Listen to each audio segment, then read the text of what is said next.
Hello everyone, চলে আসলাম নতুন আরেকটা মিনি ব্লগ ভিডিও নিয়ে। আজকের এই ব্লগটাতে আমরা আপনাদেরকে দেখাবো আমরা জন্মাষ্টমীটা কিভাবে পালন করলাম এবং কোথায় গিয়েছিলাম আমরা সবাই একসাথে, সেই বিষয়টা নিয়ে আজকের এই ভিডিওটা।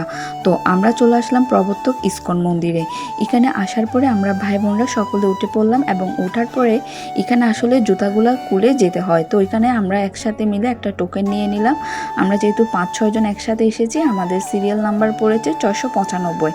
আমরা এই টোকেনটা নিয়ে জুতাগুলো এখানে রেখে আমরা এখন সামনের দিকে যাচ্ছিলাম। আর এখানে আমাদের ব্যাগ সব কিছুই একসাথে চেকিং করা হচ্ছে। আসলে নিরাপত্তার বিষয়টা আমার থেকে ব্যক্তিগতভাবে খুবই ভালো লেগেছে।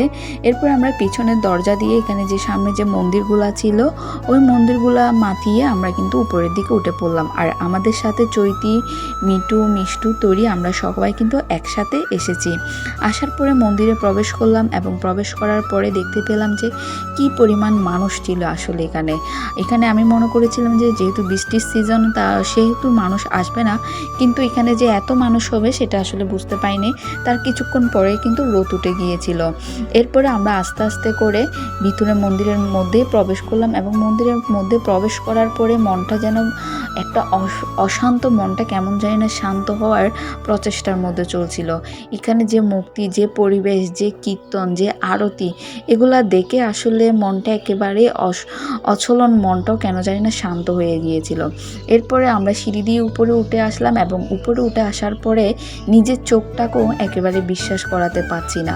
কি সুন্দর একটা দৃশ্য, কি সুন্দরভাবে আরতি করছে, এরকম আগে কখনো সামনাসামনি এবং এত কাছ থেকে জগন্নাথের আরতি বা বিশাখার যে আরতি করা হয় সেটা আগে কখনোই দেখি নাই। আপনাদেরকে সেখানে যে কিভাবে কীর্তন হচ্ছে সেটা একটু করে শোনাচ্ছি, চলুন দেখে আসি।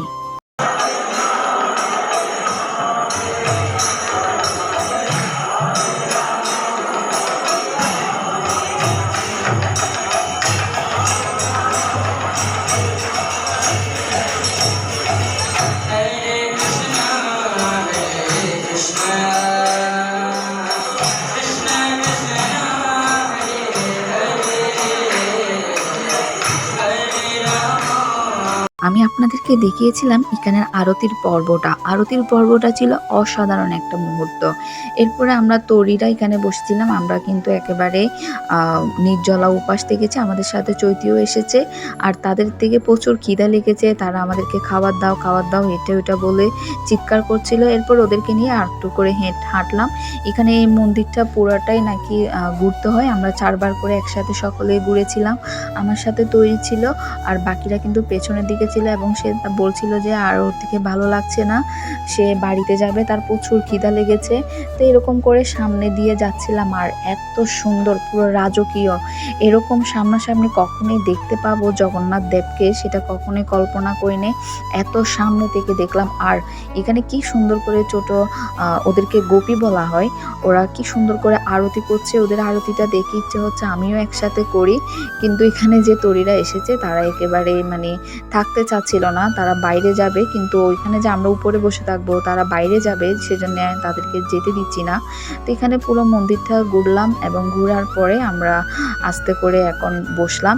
আজকের ভিডিওটা এই পর্যন্ত রইলো এবং এই ভিডিওটাতে এতটুকুই দেখাবো। পরের আরেকটা ভিডিও আসবে, ওই ভিডিওটাতে সম্পূর্ণ ব্লগটা দেখানোর চেষ্টা করব। এই পর্যন্ত সবাই ভালো থাকবেন, সুস্থ থাকবেন।